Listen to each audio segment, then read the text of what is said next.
ഇത് നമ്മൾ ഫാമിലിയൊക്കെ ആയിട്ട് കൊച്ചിയിലേക്ക് പോയിട്ടുള്ള ഒരു കുട്ടി വ്ളോഗാണ് കേട്ടോ ഇത്.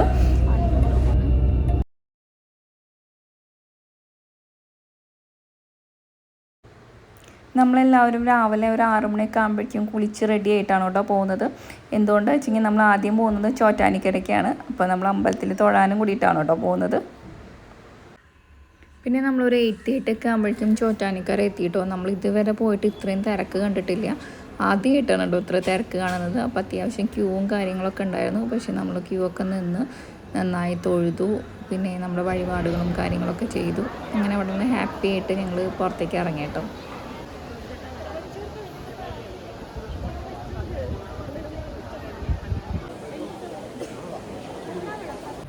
പിന്നെ അമ്പലത്തിൽ നിന്ന് തൊഴുതിറങ്ങിയപ്പോൾ നമുക്ക് എല്ലാവർക്കും നല്ല വിശപ്പുണ്ടായിരുന്നു കേട്ടോ. അങ്ങനെ നമ്മൾ ശരണഭവൻ എന്ന് പറഞ്ഞിട്ടൊരു ഹോട്ടലിലൊക്കെ കയറി. പക്ഷേ ഫുഡ് അത്ര നല്ലതായിരുന്നില്ല കേട്ടോ. പിന്നെ നമുക്കവിടെ അടുത്ത് വേറെ ഹോട്ടലൊന്നും കണ്ടിട്ടുണ്ടായിരുന്നില്ല.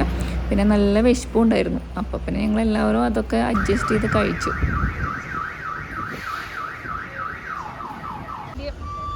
അവിടെ നിന്ന് നമ്മൾ തൃപ്പൂണിത്തറ ഹിൽ പാലസിലെത്തി കേട്ടോ. അപ്പോൾ അവിടെ ഒരാൾക്ക് ടിക്കറ്റ് വരുന്നത് 50 രൂപയാണ്. പിന്നെ കാർ പാർക്കിങ്ങിന് ഒരു 10 റുപ്പീസ് വരുന്നുണ്ട്. പിന്നെ ഫോട്ടോ എടുക്കണമെങ്കിൽ, അതായത് നമ്മൾ ഫോണിൽ ഫോട്ടോ എടുക്കണമെങ്കിലും 10 രൂപ എക്സ്ട്രാ അടയ്ക്കണം.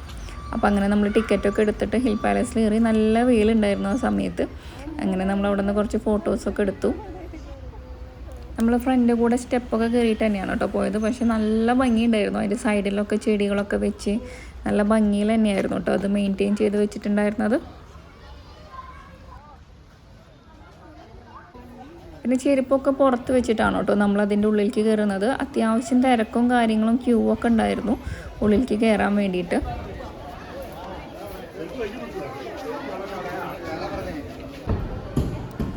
നമ്മൾ ആദ്യം തന്നെ ഈ മരത്തിൻ്റെ ഒരു സ്റ്റെപ്പ് കയറിയിട്ടാണ് കേട്ടോ പോകുന്നത്. അപ്പോൾ അതിൻ്റെ ഫ്ലോറൊക്കെ കാണാൻ നല്ല ഭംഗിയാണ്. നമ്മൾ മൺചിത്രത്താഴ് മൂവിയിലൊക്കെ കണ്ടിട്ടുണ്ട്. പിന്നെ അവിടെ രാജാക്കന്മാരിരിക്കുന്ന കുറച്ച് സിംഹാസനങ്ങളും കാര്യങ്ങളൊക്കെ കൊടുത്തിട്ടുണ്ടായിരുന്നു. അത്യാവശ്യം പഴക്കം കാര്യങ്ങളൊക്കെ ഉണ്ടായിരുന്നു. പക്ഷേ നമ്മൾ ആ മൂവിയിൽ കണ്ടെത്തുകൊണ്ട് നമുക്കതൊക്കെ കാണുമ്പോൾ നമ്മൾ കണ്ടിട്ടുള്ള ഒരു ഫീലും കാര്യങ്ങളൊക്കെ വരും കേട്ടോ. പിന്നെ അവിടുത്തെ കാര്യങ്ങളൊക്കെ ഒരു ബോർഡിലും കാര്യങ്ങളൊക്കെ അവരെല്ലാം മെൻഷൻ ചെയ്ത് വെച്ചിട്ടുണ്ടായിരുന്നു. പിന്നെ ഒരു ആനയുടെ ഒരു സ്റ്റാച്ചു ഉണ്ടായിരുന്നു കേട്ടോ. പക്ഷേ ആനയുടെ പകുതി ഉണ്ടായിരുന്നുള്ളൂ. പക്ഷെ നല്ല ഭംഗി ഉണ്ടായിരുന്നു അത് കാണാൻ.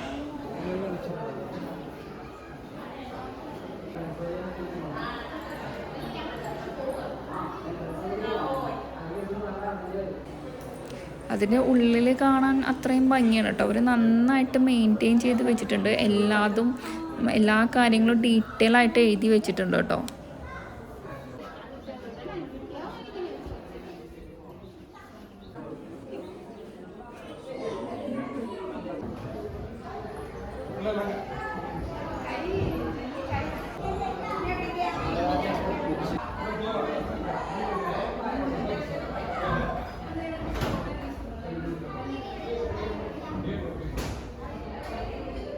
ഈ കണ്ടതിൽ എനിക്കൊരു കൗതുകം തോന്നിയ കസാരയാണ് കേട്ടോ. ഇത് കറങ്ങുന്ന കസാരയാണ്. പക്ഷെ അതിൽ കൊത്തുപണികളൊക്കെ കാണാൻ നല്ല ഭംഗിയായിരുന്നു.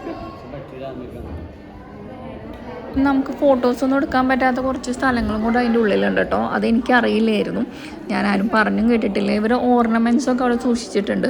പിന്നെ രാജാവിൻ്റെ കിരീടം കാര്യങ്ങളൊക്കെ ഉണ്ട്. ഒരു വല്ലാത്തൊരു കാഴ്ചയാണ് അത്. അതൊക്കെ കണ്ടിട്ടാണ് കേട്ടോ ഞങ്ങൾ പുറത്തിറങ്ങിയത്. പിന്നെ പുറത്തിറങ്ങി എല്ലാം നല്ല ഭംഗിയിൽ വെച്ചിട്ടുണ്ട് കേട്ടോ. പിന്നെ നമുക്ക് ഈ നമ്മൾ മൺചിത്രത്താഴ് മൂവിയിൽ കണ്ടിട്ടുണ്ടായിരിക്കും ശോഭന നടക്കുന്ന ഒരു വഴി. ഇത് കൊളക്കടവിലേക്കുള്ള ഒരു വഴിയാണ്. പിന്നെ അവരെ പഴയ കൊട്ടാരവും അവിടെയാണ്. ഈ വഴി കൂടെ പോയിട്ടാണ് കേട്ടോ. പക്ഷെ നല്ല ഭംഗിയിൽ ഓടൊക്കെ ഇട്ടിട്ട് നല്ല ഭംഗിയിലുണ്ടായിരുന്നു ആ സ്ഥലം കാണാൻ. ചുറ്റും മരങ്ങളും കാര്യങ്ങളൊക്കെ ആയിട്ട് ഞങ്ങൾ അതിലൂടെയാണ് കേട്ടോ താഴത്തേക്ക് ഇറങ്ങിപ്പോയത്.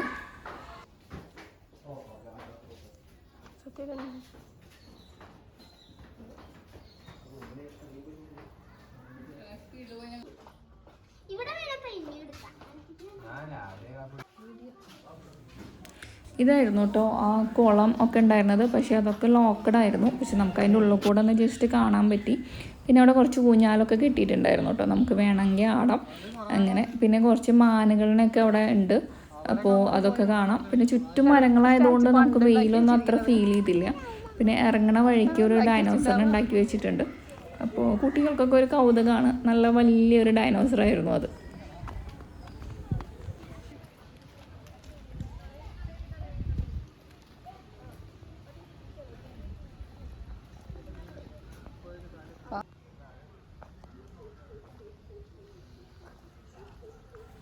അങ്ങനെ നമ്മൾ അവിടെ നിന്ന് ഇറങ്ങി. കുറേ ദൂരം നടക്കാനും കാര്യങ്ങളൊക്കെ ഉണ്ട് കേട്ടോ. അത് കഴിഞ്ഞിട്ട് നമ്മൾ മറൈൻ ഡ്രൈവിലേക്ക് പോയി. അപ്പോൾ അവിടെ കയറണേക്കാളും മുമ്പുള്ളൊരു കാഴ്ചയാണ് കേട്ടോ അത്. നല്ല ഭംഗിയുണ്ടായിരുന്നു. ആ ഭംഗി കണ്ടപ്പോൾ നിർത്തിയതാണ്. അവിടെ പോയപ്പോൾ ജെല്ലി ഫിഷിനെ കണ്ടു. ഞാൻ ഇതുവരെ ജെല്ലി ഫിഷ് കണ്ടിട്ടുണ്ടായിരുന്നില്ല. ആ സൈഡിലെ വെള്ളത്തിൽ ജെല്ലി ഫിഷും കാര്യങ്ങളൊക്കെ ഉണ്ടായിരുന്നു. പിന്നെ ഞങ്ങളവിടെ കുറച്ച് നേരം ഇരുന്നു, അതൊക്കെ നോക്കിയിരുന്നു. പിന്നെ അവിടെ പഴയ കപ്പലുകളും കാര്യങ്ങളൊക്കെ കിടക്കുന്നുണ്ടായിരുന്നു. അപ്പോൾ അതൊക്കെ കണ്ട് കുറച്ച് നേരം അവിടെ ഇരുന്നു.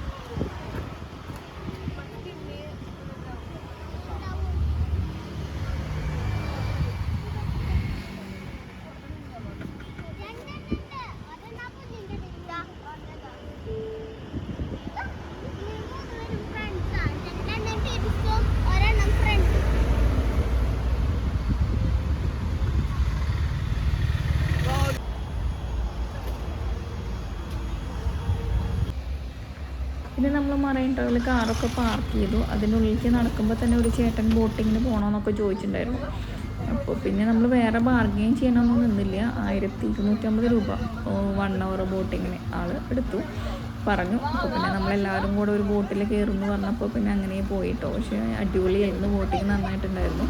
പക്ഷേ ആൾ എല്ലാം ബോൾക്കാടി പാലസ് അതിൻ്റെ സൈഡിലൂടെയൊക്കെ പോയി നമുക്ക് എല്ലാ സ്ഥലങ്ങളും കാര്യങ്ങളും ഒക്കെ പറഞ്ഞു തന്നിട്ടുണ്ടായിരുന്നു കേട്ടോ. അപ്പോൾ നമുക്ക് അതിൻ്റെ ഭംഗിയും കൂടെ നന്നായിട്ട് എൻജോയ് ചെയ്യാൻ പറ്റി.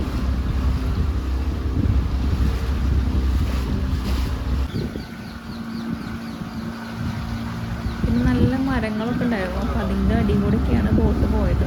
പിന്നെ അവിടെ കുറേ ഷിപ്പുകളും കാര്യങ്ങളൊക്കെ കിടക്കുന്നുണ്ടായിരുന്നു കേട്ടോ. അപ്പോൾ അതിൻ്റെ അടുത്ത് കൂടെ നല്ല പോയി. നല്ല വെയിലായിരുന്നു. ആദ്യം പിള്ളേർക്ക് ബോട്ടിൽ കയറാനൊക്കെ വന്നപ്പോൾ കുറച്ച് പേടിയും കാര്യങ്ങളൊക്കെ ഉണ്ടായിരുന്നു കേട്ടോ. പിന്നെ അവർ നന്നായിട്ട് എൻജോയ് ചെയ്ത് പിന്നെ ബോട്ടിൻ്റെ ഫ്രണ്ടിലൊക്കെ കയറിയൊക്കെ ഇരുന്നു. അവർ പേടിയൊക്കെ മാറി. പിന്നെ ബോട്ടിങ്ങൊക്കെ നന്നായിട്ടുണ്ടായിരുന്നു കേട്ടോ. പിന്നെ നമ്മളവിടെ ഇറങ്ങി കുറച്ച് ഫോട്ടോസൊക്കെ എടുത്തിട്ട് അവിടെ നിന്ന് ഇറങ്ങി കേട്ടോ. നല്ല വെയിലുണ്ടായിരുന്നു. ഈവനിങ് ടൈം ആണെങ്കിൽ കുറച്ചും കൂടെ ഭംഗിയുണ്ടായിരുന്നു തോന്നി. പിന്നെ നമ്മൾ ജൂ ടൗൺ പോയി. അവിടെ തന്നെ ഡച്ച് പാലസ് എന്ന് പറഞ്ഞിട്ടൊരു ഇതുണ്ടായിരുന്നു. അപ്പോൾ നമ്മൾ വണ്ടി പാർക്ക് ചെയ്തതിൻ്റെ ഫ്രണ്ടിൽ തന്നെയായിരുന്നു. അപ്പോൾ അവിടുത്തെ ഓട്ടോക്കാർ പറഞ്ഞു 4 മണി വരെ ഉള്ളൂ എന്ന് പറഞ്ഞു. അപ്പോൾ നമ്മൾ വേഗം അങ്ങോട്ട് കയറി. അത് കഴിഞ്ഞ് നമ്മൾ ഭക്ഷണം കഴിക്കാൻ കയറിയ കഫേയാണ് കേട്ടോ അത്. കുറേ പെയിൻറ്റിങ്സും കാര്യങ്ങളും പഴയ കുറേ സ്റ്റാച്യൂസും കാര്യങ്ങളൊക്കെ ഉണ്ടായിരുന്നു. ഫുഡ് നല്ല എക്സ്പെൻസീവാണ്, പക്ഷേ ആ അറ്റ്മോസ്ഫിയർ നല്ലതായിരുന്നു. പിന്നെ അതുമാത്രമല്ല സർവീസും കാര്യങ്ങളൊക്കെ കുറച്ച് മോശമായിരുന്നു കേട്ടോ. നമ്മൾ വാങ്ങിക്കുന്ന എക്സ്പെൻസിനുള്ള സർവീസും കാര്യങ്ങളൊന്നും ഉണ്ടായിരുന്നില്ല. പക്ഷേ ആ പ്ലേസ് അടിപൊളിയായിരുന്നു. അപ്പോൾ പിന്നെ നമ്മളത് എൻജോയ് ചെയ്തു. പിന്നെ ജൂ സ്ട്രീറ്റിൻ്റെ അവിടെയും ബോട്ടിങ് കാര്യങ്ങളൊക്കെ ഉണ്ട്. പക്ഷേ മറൈൻ ഡ്രൈവിൻ്റെ അത്രയ്ക്ക് ഭംഗിയും കാര്യങ്ങളൊന്നും എനിക്ക് തോന്നിയില്ല കേട്ടോ. ജസ്റ്റ് ഒരു ബോട്ടിങ്, പിന്നെ ബോട്ടുകളും കുറവായിരുന്നു. പിന്നെ നമ്മൾ അതൊക്കെ കഴിഞ്ഞ് അവിടെയൊക്കെ നന്നായി എൻജോയ് ചെയ്ത് അവിടെ നിന്ന് ഇറങ്ങി കേട്ടോ. അപ്പോഴേക്കും നമ്മൾ നല്ല ടയേർഡൊക്കെ ആയിട്ടുണ്ടായിരുന്നു ജൂ ടൗൺ എത്തുമ്പോഴേക്കും. അപ്പോൾ പിന്നെ നമ്മൾ അധിക സമയം അവിടെ നിന്നില്ല. കുറച്ച് സമയം ജസ്റ്റ് ഒന്ന് കണ്ടിട്ട് അവിടെ നിന്ന് ഇറങ്ങി. പിന്നെ അത്യാവശ്യം ബ്ലോക്കും കാര്യങ്ങളൊക്കെ ഉണ്ടായിരുന്നു. അപ്പോൾ നമ്മൾ വീട്ടിലേക്ക് തിരിച്ചു വന്നുകൊണ്ടിരിക്കുകയാണ് കേട്ടോ അത്. അങ്ങനെ ചെറിയ മഴയും കാര്യങ്ങളൊക്കെ ഉണ്ടായിരുന്നു. അപ്പോൾ നമ്മളതൊക്കെ എൻജോയ് ചെയ്തിട്ടാണ് വണ്ടിയിൽ ഇരിക്കുന്നുണ്ടായിരുന്നത്.